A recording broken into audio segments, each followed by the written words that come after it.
Hai Teknoza, apa kabar semuanya? Ketemu lagi Stepian di sini. HP yang kita akan bahas kali ini adalah Infinix Note 11. Bang, kenapa masih mau bahas HP ini? Pertama karena saya yakin pengguna HP ini tuh masih ada banyak banget. Infinix Note 11 punya tampilan bodi yang premium kayak HP mahal. Frame bezelnya ngotak kayak punyanya iPhone, speakernya dual stereo, kameranya 50 megapiksel dan yang paling gokil, layarnya udah AMOLED yang bikin Infinix Note 11 ini booming banget pas pertama kali dirilis. Tapi karena saya bukan fanboy apalagi sales, makanya kekurangan-kekurangan di HP ini wajib kita ceritain. Beberapa diantaranya masih bisa dimaklumin, misalnya kamera depannya yang masih pakai water drop atau refresh rate layarnya yang masih 60Hz. Ini poin-poin yang masih wajar dan bisa dimaklumin karena harga yang dikasih sama spek yang kita dapat masih terbilang fair.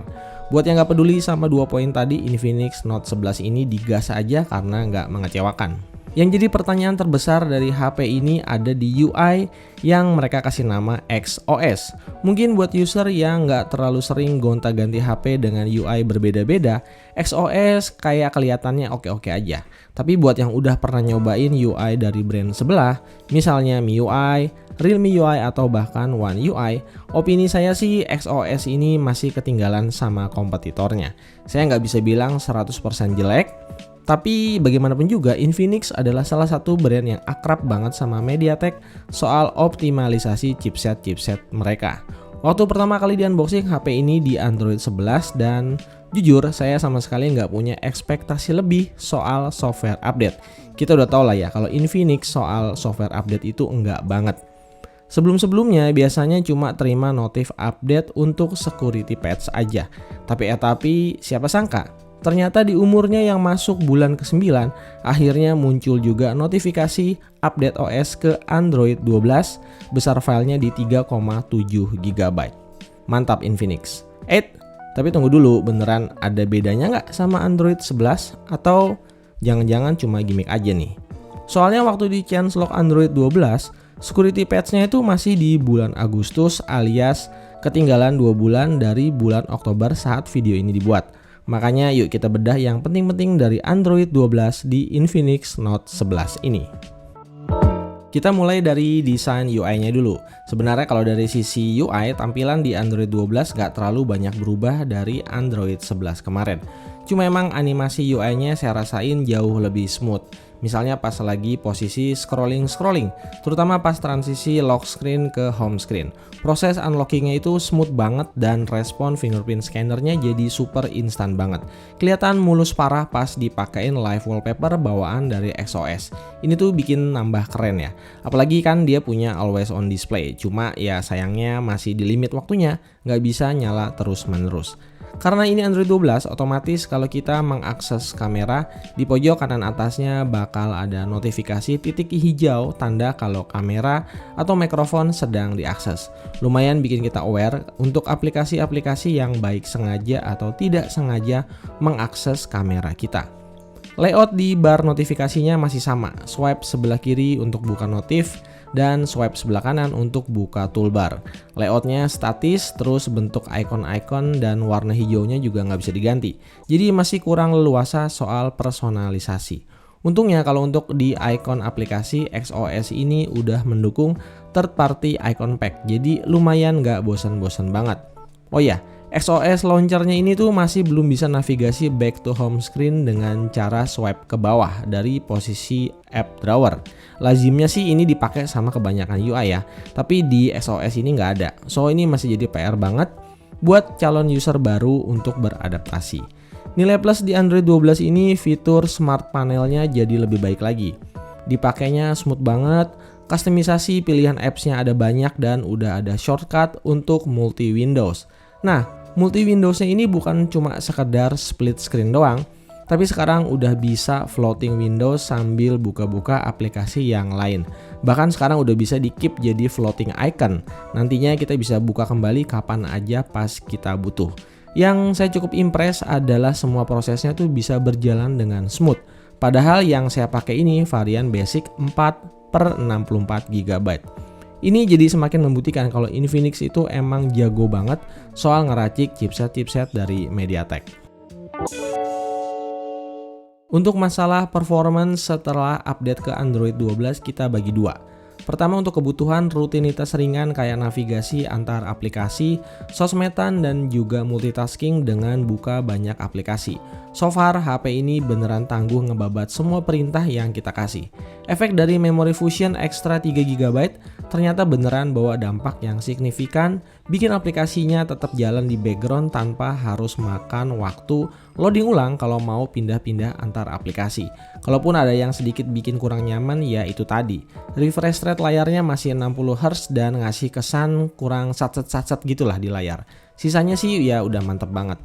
Yang kedua soal gaming performance. HP ini pakai MediaTek Helio G88 yang punya skor AnTuTu benchmark di kisaran 200.000 sampai 220.000. Jadi so far kalau dipakai buat jalanin game-game berat saat ini, setting grafis medium to low HP ini sih harusnya nggak bisa dianggap remeh ya. Mobile Legends lancar jaya di grafis high dan frame rate high. Satu match gameplay sekitaran 15 menit nggak ada kendala, suhunya masih aman terkendali dan pemakaian baterainya juga terbilang wajar.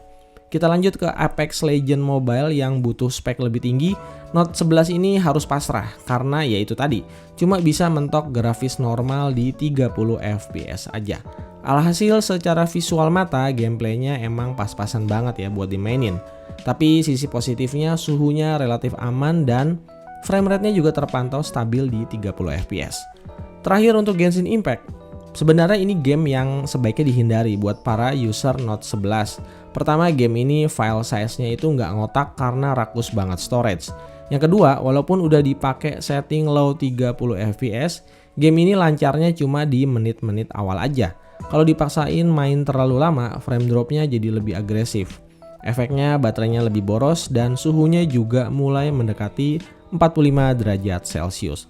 Solusi paling masuk akalnya ada dua. Yang pertama dipakein cooling fan dan yang kedua ganti HP-nya. Kalau untuk daya tahan baterai di pemakaian harian termasuk ngegame, baterai 5000 mAh-nya tuh sebenarnya masih sanggup bertahan seharian dalam sekali charge dengan screen on time yang saya bisa dapat lebih dari 6 jam setelah diupdate ke Android 12. Pokoknya ini sih enak ya HP-nya. Baterainya lumayan awet dan ngecharge-nya juga cepat. Kalau dari daya tahan baterai efeknya mungkin kurang terasa. Tapi kalau dari suhu, sekarang udah jauh lebih stabil. Oh ya, untuk proses chargingnya sekarang animasinya juga udah berubah kayak gini. Oke, sekarang kita closing di kamera performance. Apakah kamera Infinix Note 11 ada peningkatan setelah update ke Android 12? Well, saya emang nggak punya koleksi foto buat perbandingan waktu masih pakai Android 11. Tapi balik lagi, kalau buat kamera HP di bawah harga 2 juta, ini tuh udah oke banget. Ciri khas kameranya tuh karakter warnanya vibrant, punya efek bokeh alami karena punya bukaan lensa yang besar, low light-nya cukup oke. Catatan kurangnya paling di detail dan dynamic range yang agak kurang konsisten. Jadi inilah hasilnya, silakan dinilai aja bagus enggaknya dari sampel-sampel foto berikut ini.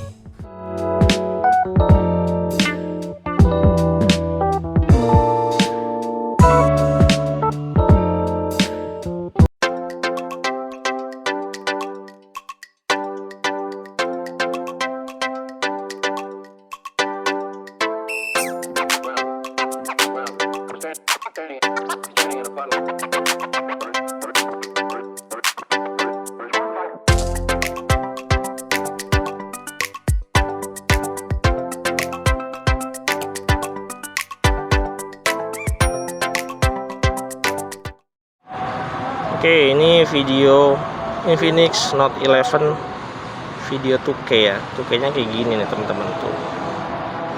Hasilnya tajam, ya, bisa dilihat sendiri ya. Oke, kalau ini di resolusi Full HD, ini pakai Ultra Steady Video, Full HD 30 fps, Ultra Steady Video. Sementara ini resolusi kamera depannya di resolusi 2K. Nah, ini resolusi 2K. Memang dia nggak nyala kejelasannya, tapi dia bikin gambar lebih lebih high definition gitu ya. Hasilnya lebih terang harusnya. Gimana? Kita laksanakan. Oke, kalau ini video ultra steady di Full HD 30 fps ini pakai ultra steady, lebih stabil tapi gambarnya agak sedikit crop. Ya ini di Android 12 hasilnya kurang lebih kayak gini. Gimana? Oke nggak? Oke, buat kalian semuanya yang masih pakai smartphone ini, silahkan dicek aja menu software update. Kalaupun ternyata belum dapat notif update, ya nggak perlu khawatir, karena ini hanyalah masalah kebagian jadwal dari servernya aja. Sementara untuk Infinix Note 11 series lainnya saya nggak bisa jawab karena belum pernah pegang HP-nya. Tapi kalau dari menurut saya harusnya semuanya kebagian update Android 12. Sekali lagi, Infinix Note 11 masih jadi smartphone murah meriah yang sangat-sangat rekomendasi untuk dipakai, at least sampai tahun depan 2023. Apalagi sekarang kan udah pakai Android 12 versi resminya. Oke, segini dulu aja video kali ini. Like video ini kalau dirasa bermanfaat dan subscribe channel ini supaya bisa lebih berkembang lagi. Stepian dari Hai Teknoza pamit, sampai jumpa di video-video berikutnya. Stay healthy dan bye-bye.